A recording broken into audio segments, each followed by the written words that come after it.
اور آپ نے فرمایا کہ اللہ کی طرف سے ایک منادی ندا کرتا ہے، اے رجب میں روزہ رکھنے والو، اللہ کی پناہ میں جنت میں داخل ہو جاؤ۔ اور ہاں فرمایا کہ قیامت ہوگی تو پکار مچے گی، رجب کے ماننے والے کہاں ہیں؟ اس وقت حجاب کے اندر سے ایک نور نکلے گا جس کے پیچھے سے جبرائیل، میکائیل، اسرافیل ہوں گے، یہاں تک کہ رجب کے ماننے والے اس نور سے گزر کر پہنچ جائیں گے جو ان کے لیے تیار کیا ہوگا، اور اللہ کو سجدہ کریں گے۔ اللہ پاک فرمائیں گے تم اپنا سر سجدے سے اٹھاؤ، یہ سب دنیا میں ادا ہو چکے ہیں، اب منازل عزت کی طرف چلو، اب منازل عزت کی طرف چلو، اب منازل عزت کی طرف چلو۔ اللہ اکبر۔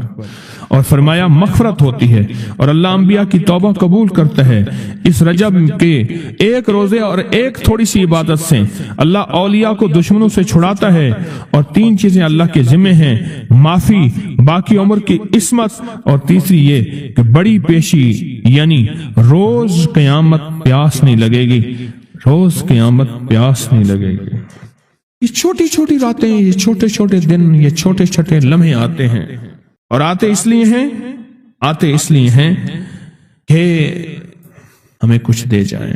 اگر اس کا غصہ ہے بھی ٹھنڈا ہو جائے، اگر اس کی ناراضگی ہے بھی ٹھنڈی ہو جائے۔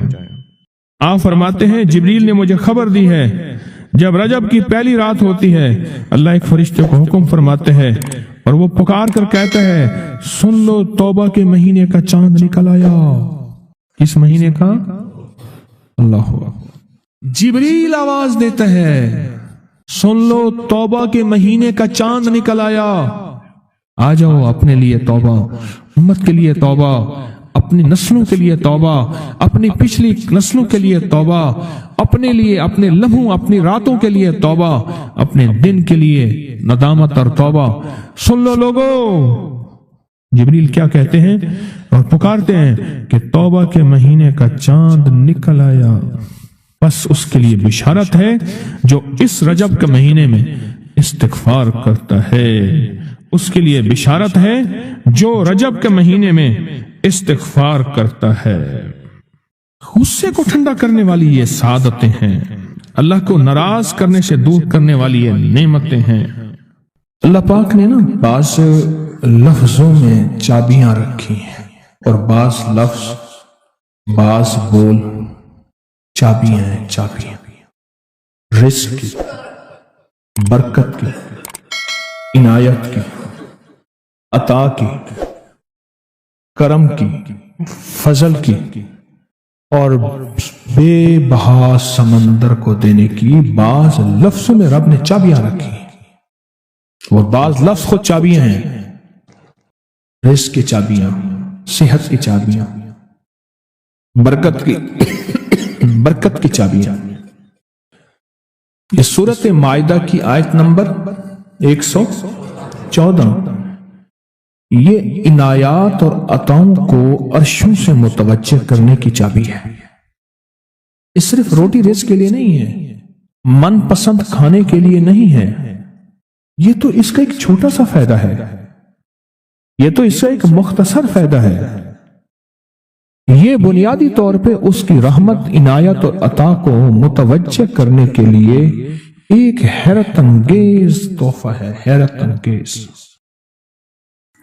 انگیز تحفہ، اس کی عنایت، عطا اور برکت کو متوجہ کرنے کے لیے ایک حیرت انگیز تحفہ ہے۔ یہ رزق اور دولت کی چابی ہے، یہ برکت کی چابی ہے۔ بات بتاؤ، اللہم ربنا انزل علینا مائدۃ من السماء، دسترخوان بھیج آسمان سے۔ کیا خیال ہے؟ غریب کا، مالدار کا، وزیر کا، امیر کا، بادشاہ کا، سب کا دسترخوان ایک تو نہیں ہوتا، ہر بندہ اپنی حیثیت کے مطابق دسترخوان لگاتا ہے۔ ایک صاحب کہنے لگے کہ میرے لیے ایک عرب نے دسترخوان لگایا، ایک بیل پڑا ہوا تھا، بھنا ہوا، پورا بھنا ہوا بیل تھا، اس کا سر تھا، اس کے سر کو ذبح کیا تو خون بھی بہ رہا تھا دسترخوان پہ، سر کو ذبح کیا تو وہ خون بھی بہ رہا تھا دستر، بیل بھنا بھی ہوا ہے اور خون بھی بہ رہا ہے، چھری پھیری۔ حیران ہوا یہ کیا؟ انہوں نے کہا وہ خون نہیں تھا، وہ جیلی تھی، وہ چاکلیٹ تھا، وہ اور کوئی نعمتیں تھیں۔ پھر اس بیل کو کھولا تو اس میں سے بکرے نکلے بھنے ہوئے، پھر بکروں کو کھولا تو اس میں مرغیاں نکلی ہوئی بھنی ہوئی، پھر مرغیوں کو کھولا تو اس میں انڈے نکلے اور میوے نکلے۔ بادشاہ کا دسترخوان ہے تو وہ اپنی حیثیت کے مطابق اس کا دسترخوان ہے، اپنی عظمت کے مطابق دسترخوان ہے۔ میرے اللہ کا دسترخوان انزل علینا مائدۃ من السماء، پر مولا دسترخوان دے ایسا جیسے عید ہو جائے۔ اب اس آیت کی تنہائیوں، اس آیت کی گہرائیوں اور اس آیت کے اندر کی شہ تک پہنچے۔ اللہ دسترخوان دے پر دے ایسا ایسے کہ جیسے عید کر دے۔ آپ اللہ سے مانگتے ہیں تو اللہ سے اللہ کے مطابق مانگے۔ میرے رب کی جتنی عظمت ہے، وقار ہے، شان و شوکت ہے، میرے رب کی جتنی طاقت قوت ہے، اس کے مطابق مانگے، اس کے مطابق مانگے۔ کیا خیال ہے؟ یہ آیت اصل میں دسترخوان کے لیے ہے، اور دسترخوان سے مراد یہ کھانا نہیں، دسترخوان سے مراد دونوں دسترخوان ہیں، رزق روحانی اور رزق جسمانی، دونوں دسترخوان جو میرے رب کے پسندیدہ دسترخوان ہے، رزق روحانی بھی اور رزق جسمانی بھی۔ ہم افطار کے وقت کھانا مانگتے ہیں، اللہ سے مال مانگتے ہیں، دولت مانگتے ہیں، کیوں اتنی تھوڑی چیز مانگتے ہیں؟ اللہ سے رزق روحانی کیوں نہیں مانگتے؟ اور جنہوں نے رزق روحانی مانگا تھا، ایک اللہ والے تھے، ان کے خلیفہ تھے، وہ فوت ہو گئے تو ان کے خط اٹھائے گئے، اپنے مرشد کو خط لکھتے تھے، اور مرشد کا مزاج تھا اسی خط پہ 2 لفظوں میں جواب لکھ کے بھیج دیتے تھے، 2 لفظوں میں جواب لکھ کے بھیج دیتے تھے اسی خط پہ۔ فرماتے تھے کہ حضرت آپ کی دعاؤں اور توجہات سے، اللہ کے فضل و کرم سے میرے روزانہ جو ہے 1.25 لاکھ دفعہ نفی اثبات ہوتا ہے، لا الہ الا اللہ، 1.25 لاکھ دفعہ الا اللہ ہوتا ہے، 1.25 لاکھ دفعہ اللہ ہوتا ہے، 1.25 لاکھ دفعہ اللہ ہوتا ہے، 70,000 دفعہ 1.25 لاکھ دفعہ کلمہ ہوتا ہے، اتنے سپارے ہوتے ہیں، اتنی 100 رکعتیں ہوتی ہیں، یہ ہیں۔ وہ اسکول کے ٹیچر بھی تھے، وہ 5 وقت نماز بھی پڑھاتے تھے، ان کے بہت سارے بچے بھی تھے، ان کی زندگی کا یہ نظام بھی تھا، پر انہوں نے یہ سارا کچھ لکھا اپنے مرشد کو، کہا کہ خط اٹھا کے دیکھیں، حیران ہو جاتے تھے، مجھے ایک بندہ نہیں، میرے پاس اب بھی کئی بندے ہیں کہ اتنے ارب درود پاک پڑھا، اتنے ارب، لاکھ نہیں، ہزار نہیں، کروڑ نہیں، اتنے ارب درود پاک پڑھا، اتنے ارب کلمہ پڑھا، اتنا ارب سورۃ اخلاص پڑھی اور فلاں پڑھا، ارب۔ مجھ سے غلطی ہوئی، ایک دفعہ ان کا خط آیا تو میں نے رسالہ اس وقت چھپ رہا تھا، میں نے کہا یہ خط بھی اس میں ڈال دو، چھاپ دو۔ کئی ٹیلی فون تو میں نے سنے، ایک فون مجھے یاد ہے اچھی طرح، کوئی 6-7-8 کی بات ہے، 2000، اس نے کہا میں ہوں اوان، اور آگے سے یہ بن جا ہٹا دوں تو بن جاؤں گا حیوان، لفظ ہٹا دوں تو میں یوں بن جاؤں گا۔ تمہیں پتہ ہے تم نے یہ کیا چھاپا ہے؟ شرک اور بدعت، جھوٹ چھاپتے ہو، دھوکہ دیتے ہو۔ وہ سچا تھا، غلطی ہماری تھی، برتن نہیں ہے، اس برتن کے مطابق وہ برتن چھلک پڑا۔ اس پہ ایک بات بتاؤ، حضرت ابو ہریرہ فرماتے ہیں میرے حضور نے مجھے علم کے 2 برتن عطا فرمائے ہیں، ایک وہ ہے جن کا میں نے اظہار کر دیا، اکثر احادیث حضرت ابو ہریرہ سے ثابت بھی ہیں، یعنی راوی بھی ہیں، علم کا وہ برتن ہے، ایک وہ میں نے دے دیا، اور ایک علم کا ایسا برتن ہے اگر میں اس کا اظہار کر دوں، ایک روایت تو یہ ہے کہ لوگ تلوار کھینچ کے میرا سر جدا کر دیں، ایک روایت یہ ہے کہ گدی سے میری زبان کھینچ لیں۔ میں نے وہ علم کا برتن چھپا کے رکھا۔ ان کا خط تھا کہ اتنا سوالا انہوں نے اللہ سے رزق روحانی کا دسترخوان منوا لیا تھا کہ اللہ یہ دسترخوان تیرے خزانے میں کمی نہیں ہے، یہ دسترخوان مجھے عطا فرما۔ رزق روحانی کا دسترخوان اللہ نے منوا لیا تھا، اللہ سے منوا لیا تھا، اللہ سے منوا لیا تھا۔ آپ اس آیت کے ذریعے اللہم ربنا، میں نے ایک عرض کیا تھا جن دعاؤں سے پہلے ربنا اور اللہم آئے، جن دعاؤں سے پہلے ربنا اور اللہم آئے، ان دعاؤں کی قبولیت، محبوبیت، مقبولیت، تاثیر، کمال بہت اور دعاؤں سے بہت زیادہ آگے ہے۔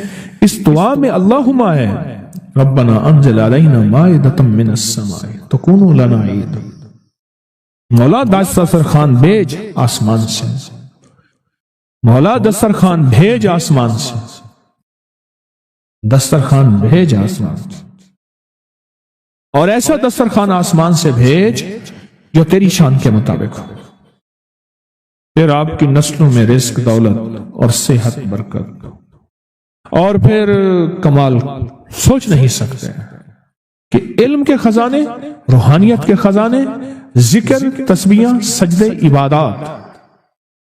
اچھا، ہمارے ہاں عبادات میں ایک وہ عبادات ہیں جو ہم کرتے ہیں اور یہ بالکل ٹھیک ہے، نفل، اشراق، چاشت، اوابین، تلاوت، تسبیحات۔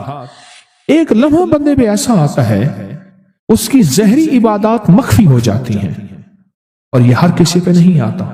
امام مالک پہ آیا تھا کہ وہ پھر گھر میں بند ہو کے رہ گئے تھے، گھر میں بند ہو کے رہ گئے تھے، پھر جنازہ وہیں سے نکلا تھا، وہ کتنے سال گھر سے باہر نہیں نکلے۔ اس آیت کے ذریعے اللہ سے منوائے، اور ایک دھماکہ ہوا، ساری کائنات ہل گئی، اور ایک دروازہ کھولا، اور رب نے اس دروازے میں سے ایک چیز نازل کی جو نہ کبھی تورات میں آئی، نہ انجیل میں آئی، نہ زبور میں آئی، نہ صحیفوں میں آئی، نہ کسی نبی پہ آئی، نہ کسی رسول پہ آئی، نہ کسی پیغمبر پہ آئی، اور وہ ایک چیز صرف میرے کملی والے کو ملی ہے، اور وہ صرف ایک چیز ملی ہے، صرف وہ جو میرے کملی والے کو ملی ہے، میرے حضور کو ملی ہے، وہ کسی کتاب میں، کسی صحیفے میں اس سے پہلے کبھی نہیں آئی تھی، اور اس کے بعد کبھی نہیں آئے گی، اور وہ چیز ہے بسم اللہ الرحمن الرحیم۔